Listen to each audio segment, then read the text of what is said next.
Recent గా జరిగిన ఒక డిస్కషన్ నన్ను చాలా డిస్టర్బ్ చేసింది. ఇది ఒక్కరి స్టోరీ కాదు, మన సొసైటీలో చాలా మంది సైలెంట్ గా మోస్తున్న ఒక పెద్ద భారం. ఒక అబ్బాయి నా వీడియోలు చూసి నన్ను కలవాలనుకున్నాడు. ఎందుకు వస్తాడులే అంత దూరం నుంచి అని ఫస్ట్ అనుకున్నా, కానీ కరెక్ట్ టైంకి వచ్చాడు. మాట్లాడుతుంటే వాయిస్ లో వణుకు, కళ్ళల్లో నీళ్లు, లైఫ్ ని చేంజ్ చేసుకోవాలన్న కోరిక క్లియర్ గా నాకు కనిపిస్తుంది. ఒక ఇంజనీర్, స్టడీస్ కంప్లీట్ చేసి కొన్ని ఇయర్స్ వర్క్ చేసి లైఫ్ బెటర్ చేయాలనే ఉద్దేశంతో బిజినెస్ స్టార్ట్ చేశాడు. ఫస్ట్ 2 years బ్రేక్ ఈవెన్, కొంచెం ప్రాఫిట్స్. తర్వాత ఇయర్స్ నుంచి లాసెస్ స్టార్ట్ అయ్యాయి. ఇంకోసారి ట్రై చేస్తే రికవర్ అవుతుందిలే అని ఒక లోన్, తర్వాత ఇంకొకటి, పాతది కవర్ చేయడానికి కొత్తది. చూస్తుండగానే ఇంట్రెస్ట్ తో కలిపి అప్పులు చాలా పెరిగిపోయాయి. ప్రెషర్ తట్టుకోలేక సూసైడ్ చేసుకోవాలన్న ఆలోచన కూడా వచ్చిందంట. కానీ ఫ్యామిలీ గుర్తొచ్చి ఆ స్టెప్ తీసుకోలేదు. ల్యాండ్ అమ్మి దాదాపు ఒక 60% అప్పు క్లియర్ చేశాడు. మిగిలింది ఎలా అయినా తీర్చడానికి ఎంత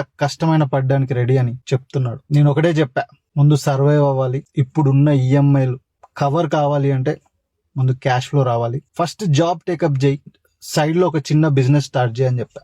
చిన్న టీ స్టాల్ లాంటిది ఏదైనా, బిఫోర్ అండ్ ఆఫ్టర్ ఆఫీస్. నీ స్టోరీని జెన్యూన్ గా ఇన్స్టాగ్రామ్ లో షేర్ చేస్తే పీపుల్ కనెక్ట్ అవుతారు, నీకు హెల్ప్ చేస్తారు, నువ్వు ఫాస్ట్ గా రికవర్ అవ్వచ్చు అని చెప్పా. కానీ అతను చెప్పిన మాటలు నన్ను ఇంకా బాధించాయి. అతని స్టోరీ పబ్లిక్ గా చెప్పడానికి భయపడుతున్నాడు. ఎందుకో తెలుసా? అతన్ని సొసైటీ తక్కువగా చూస్తుందని, అతని రిలేటివ్స్ జడ్జ్ చేస్తారని, పేరు, పరువు, రెస్పెక్ట్ పోతాయని. అప్పుడు నాకు అనిపించింది ఏంటిదో తెలుసా? ఇది ఒక మూఢనమ్మకం కాదు, అంతకంటే డేంజర్. నీ లైఫే లేకపోతే ఆ రెస్పెక్ట్ ఎవరికి ఉపయోగపడుతుంది? సర్వైవల్ స్టేజ్ లో ఉన్నప్పుడు పేరు కంటే ప్రాణం ముఖ్యం కదా, అది మనం ఎప్పుడు తెలుసుకుంటాం? ఇంకా మనం పరువు కోసం ప్రాణాన్ని రిస్క్ చేసే స్టేజ్ లోనే ఉన్నాం.